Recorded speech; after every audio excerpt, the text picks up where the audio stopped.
Welcome to another Top 10 Countdown. Today we've got the Lloyds April Classic car and barn find auction. We're going to be counting the cars down from 10 to 1 in the order of value for which they sold. Only cars that were sold during the auction will be included. We'll also have some awards for other cars, maybe not necessarily in the top 10. Let's get straight into it. At number 10, it's a 1977 Ford Fairmont XC GXL. Apparently that's really rare. It's a 302 V8. The colour is raw orange and it's got a dark tint. Some nice 12 slotters. It's an auto. Apparently it's really rare. It also has a reported top speed of 196 kilometers an hour in its stock form, so that's pretty good. So each of these cars will get a rating out of 5 for would I own it. 1 being you couldn't pay me to take it, to 5 being how do I get this in my life.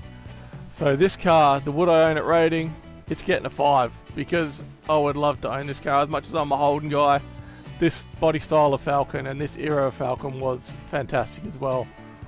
Dominated by the Tranas. Not everyone would agree with that, but you know, they were a great looking car. I've had a Falcon like this in the past. I loved it. I would definitely have one again. Now we're also doing some awards. The coolest car that sold at the auction, it's going to be the same Fairmont as well. It's just with the 12 slotters and the tinted windows and that orange paint, it looks fantastic. A few other cars later on that you'll see that could probably argue that they're cooler, but for me this is the one. It just happens to be number 10 as well. I forgot to mention, it sold for $35,500. Editing Craig here. Well, I made a mistake with the typo in my spreadsheet, so I'm sorry. Should have been 37.5 and it should have been in 9th position, but I've recorded the whole lot, so this is what we get. It's in at number 10 as the coolest, alright? Just let's move on. Thanks. Alright, coming in at number 9 is a 1966 Ford Mustang. Got the 4.7 litre V8. It's got cool bonnet pins, so it must be a race car, right? Looks like it's got pretty good paint and interior. It's got some Kragers on it, or something that looks very much like them. And you know, it's genuinely a nice car. This one sold for $36,252. Don't know why you chucked the $2 in there, but whatever. Would I own this one? Say about a 3. Don't have to have it. Don't hate it. If the right deal came up, I might grab it, but not that I'm in a position to do that. But you know, if I had an opportunity to own it, I probably would. Now, the next car we're going to look at is the worst car in the auction. Possibly the worst car ever made by Holden. Sold by Holden, I should say. Not necessarily made by Holden, because I don't think they actually made these. They were imported and rebadged or something. But it's a 1985 Holden, not Chimera. It's a Gemini. It's the SLX version. It is the ugliest, worst car that you've ever seen. Totally destroyed the Gemini name. It was unpopular when it was new as it is now. This lot was a charity lot, so somebody's donated this car. Lloyds doesn't charge any fees or anything like that. That is how much somebody wanted to get rid of this car, because they are just rubbish.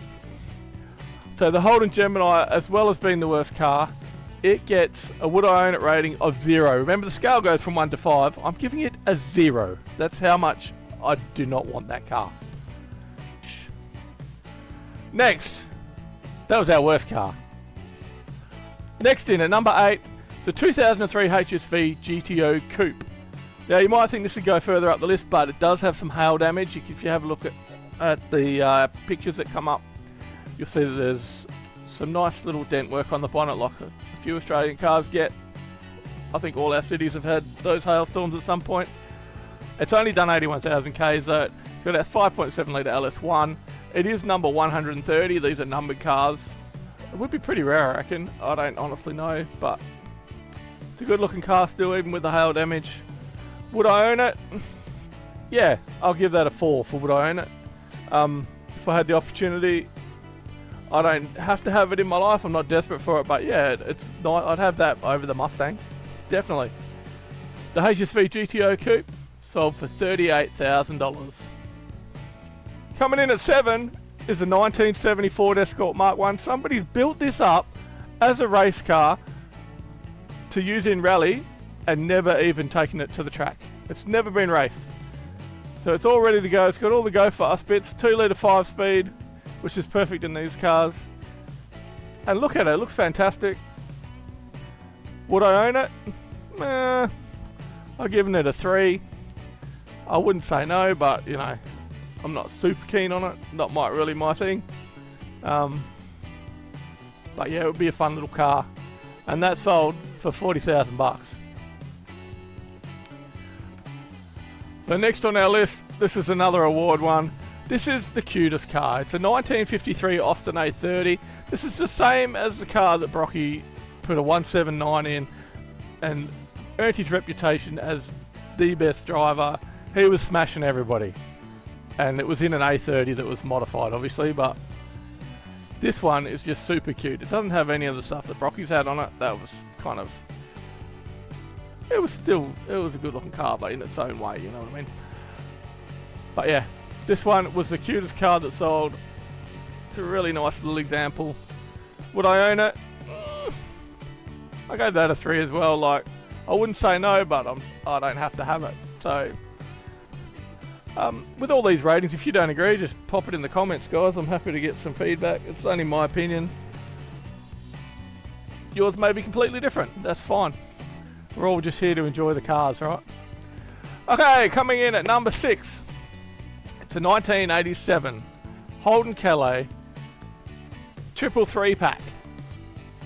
What is that, you may ask? Well, I didn't know either. Apparently, it was across a few models, but this one's a VL version. It's got a 308, a 3-speed auto, and I don't know what the other 3's for. Maybe it's got, I don't know, 355 gears in the back or something, I don't know. But the 3.3s are something to do with the driveline. And that's what it is. And that sold for $41,000. Now, I've never heard of this special 333 Calais pack. Maybe you have. Tell us all about it. I don't know anything about it. Would I own it? Probably a 3. I think we've all seen enough idiots in VL Commodores to not really need to own one. Now this one, number 5, this was possibly up there for the coolest car. Very rare car as well. It's a Purvis Eureka PL30 1979. That sold for $44,000. And that was kind of in the running for the coolest, but I just thought that Fairmont, I would love to just sit my butt in the big soft seat and just cruise around in that. That'd be awesome. Anyway, the Purvis Eureka was based on a VW Beetle. This particular one has had a 2-litre Subaru turbo put in it.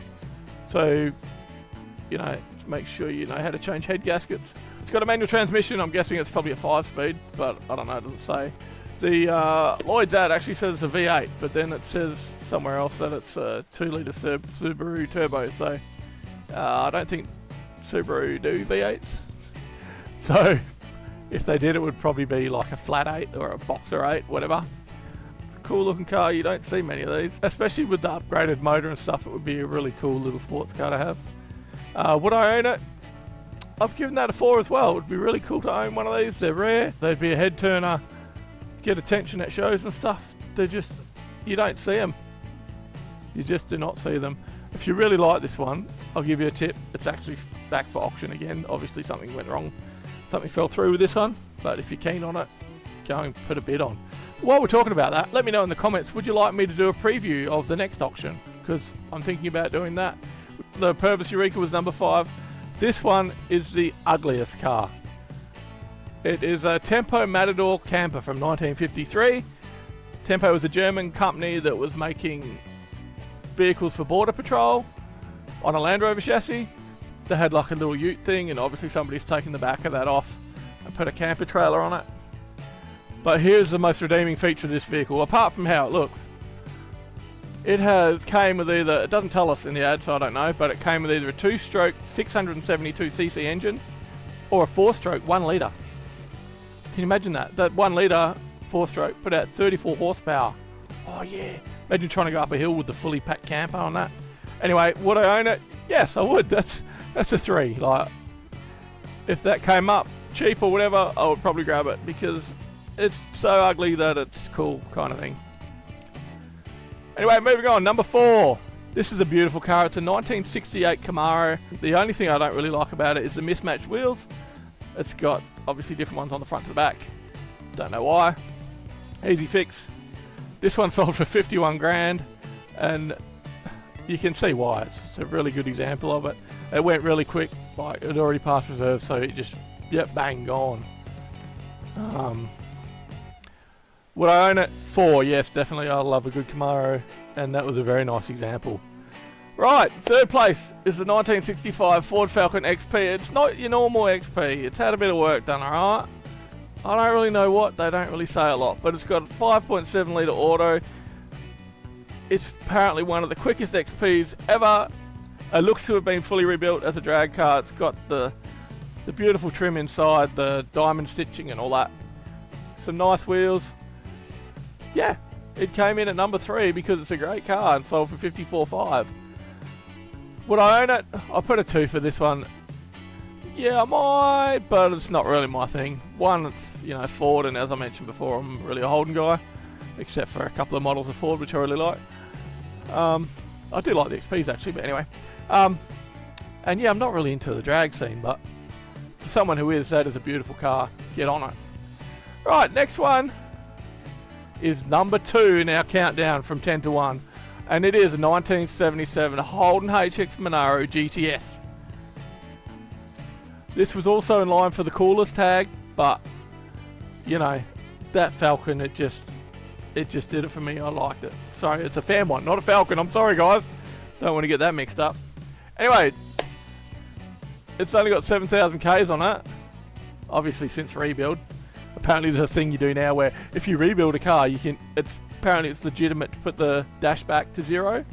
I don't think so, but some people think that. Anyway, I don't think it's the original 7,000 Ks. Let's put it that way. Like, it would be selling way higher if it was. It's got a 253, 4.1 litre V8 manual. Would I own it? Yeah, that's a 4. Like, I don't have to have it in my life right now, but it is a really nice car. I would be keen to get something like that one day when you guys all like and subscribe and share and all that, and I'll make a bit of money. Maybe I'll get one and I can show you. Anyway, the next one is the roughest. It is way rough. There are a few rough cars, including that Tempo Matador camper thing. There was a Datto that almost could have won this, but this thing is just rough. You can tell the paint, it's thin as, like there is hardly any paint. It's a Toyota Stout, 1975. Did I say that already? Probably not. It's a 2 litre manual, and they said it's a bit of a project. It is rough as guts.